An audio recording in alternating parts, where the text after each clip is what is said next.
Hi, I'm Abby. And I'm Helga. And we are Nerd Noir. And welcome to Kapow Day 2 Part 1, in which we get into the cosplay spirit. You look so cute! This is before all the tiredness of waiting in line and all that. So we're all fresh and alert in the morning. A lot of makeup. Now, just to explain, Helga, as you can tell here, is a Ghostbuster. Oh. Well, my proton pack, well, it got caught in the tube doors and popped. Yeah. And I am Zatanna, the Mistress of Magic from DC Comics. And this is us waiting in line. And why are we waiting so long in line, Abby? Because I read the timings wrong. We got in early. We did. Which was alright, because it was only cold, and I was alright, but she was wearing fishnets. I was chilly. A bit chilly. And we were like afraid that we were going to be the only one dressed up on the Sunday. Yeah, at this point we were in the queue and no one else was in fancy dress. No one. But then, well... Helga wasn't too bothered, as you can see. And you can see my proton pack sort of deflated. Beginning to deflate. That was a shame. Whoa. But then there's that candy guy. He's from that candy store that we still don't remember the name of. We mentioned in day one. Yeah, who cares? Candy something. Oh, this guy, I have no idea what he is. He's probably something from a game, but if you know who he is, please tell us. Please comment on this and tell us. Because even the people that we were with on the day had no idea. This is James Watkins, the director of The Woman in Black. Previously known for Eden Lake. And in this interview that we caught with him, he's talking about this guy, Daniel Radcliffe, who's in The Woman in Black, doing some dark, mysterious stuff, as we've never known him before. Because he's known as this guy, Harry Potter. Little Harry Potter. Oh, we love Harry Potter. Read the books if you haven't. Who hasn't? Well, idiots haven't. And The Woman in Black is his first big post-Potter role. Yeah, he used to do comedy though. We'd like to see him do a bit of comedy. So here's the interview. And Daniel's completely up for that. Here's this guy he's got a lot of loss, a lot of grief, taking him to a much darker place. I thought that'd be quite fun. And I met up with him. He had a really strong understanding of the material, saw it in exactly the same way as me. Weirdly, he lives about a half-hour bike ride away from me in London. But I had to fly to LA to meet him. So that was typical kind of film business. That's so Hollywood. Yeah. And did he bring anything to the role that really surprised you? Dan surprised me every day, really. I mean, his commitment is incredible. I mean, he's an incredibly gracious guy. He's really lovely, really hard worker. I put him through quite a lot on the set. I mean, there was 3 days when we had a pit of mud, and he was and it was freezing, absolutely freezing cold pit of mud, and he was in it day in, day out, and just kept throwing him back.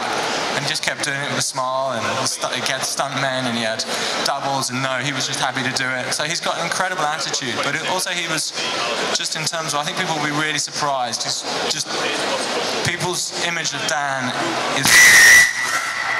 That was The Woman in Black. She's attacking them. Oh god. There was like 3 people watching this interview. It was the earliest thing on Sunday. And then this happens. And he's of course talking about Daniel Radcliffe's performance in The Woman in Black, the ghost story about the ghost Woman in Black. Well, all a bit creepy. Bit funny. Oh, at the TARDIS again, posing with the TARDIS. TARDIS. Now this is what that's Helga with some classic Ghostbusters fellow toys. Ghostbusters. We had to. And now we're closing in on the Misfits. This is Abby waiting. Was queuing upstairs for Misfits. Which is of course the most important panel of the day. We love Misfits. And I have a little introduction for you, those of you who don't know what Misfits are. If you don't, go watch it. Somewhere. Find it. Now. Go.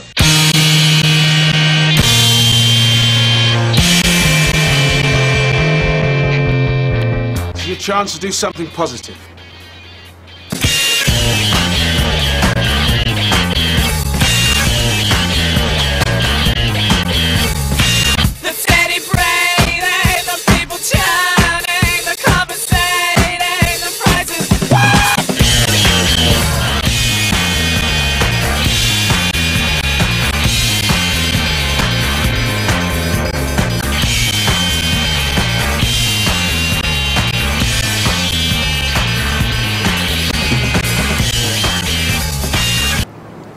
What if we're meant to be like superheroes?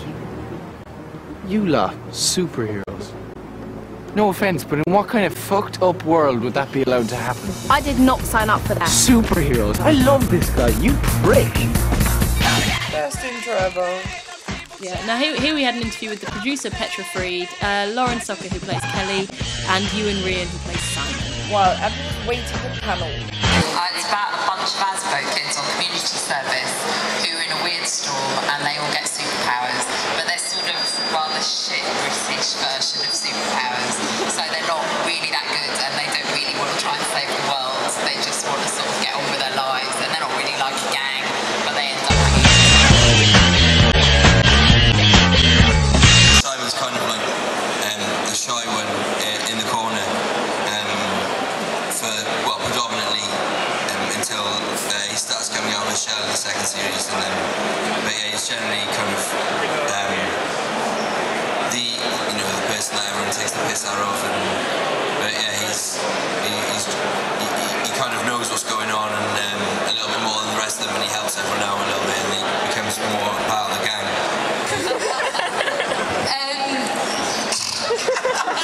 You will never get asked that question again in your life. So you had sex with a monkey, how was that? well, you know, you don't know it's a monkey until the end, really. Richie, who played Bruno, he's one of my friends anyway. I've known him for a while through my brother, and well, it was different. No, but I mean, it's a sex scene, so you kind of just got to get your head on it and just get on with it. But I mean, apart from that, yeah, it was a pleasant monkey. Granny fucker. I think it's more. I think everyone finds my accent very different, and they like the way that I say things at the end of them. If it was anything that I get, it's probably wanker. So that's probably the main one that I get, or yeah, granny fucker. Who in the show is most similar to their character? Me? I'll leave that to you, Laura. Probably. Well, you know. No, I don't think you are, but in a way you are. In a way, you know, I can relate to her. I was like her when I was younger, and a lot of, you know, she's so cliche in a way. Everyone's a little bit like Kelly, you know. I think every character's a little bit of themselves. Simon. The show is... Well, it's just much easier to get around now that we've got our own personal helicopters. That's basically it. I got some fan mail through the post today, and it said, I just want to say that I think you're amazing in the unloved and being human. No, that's my brother. No. Yeah, and I was like, well, you're not getting a signature. I thought that was you in Being Human. Yeah. You look just like that guy in Being Human. Yeah, and I was just like, okay, I showed my brother, and he was like laughing his head off. It was like in the house for about a week, standard, you know, Being Human. I was Tom. It was great. Great. I love that interview. I love it. I missed it all. I was queuing. Yeah. But then at least we got front row for the panel. That's me in the front row. Front row. I did some quality queuing. Yeah. So See that's See how close we were? No one in front of us. Yeah, no one in front of us. To the extent that there's... Or Ewan. No, That's his friend Kelly. Actually, she is fairly interchangeable with Kelly. She's brilliant. Booze. Oh well, That's, it was Skins and Misfits panel. We need to remember that. It was. Well, we have some more Misfits coming up in part 2 of day 2.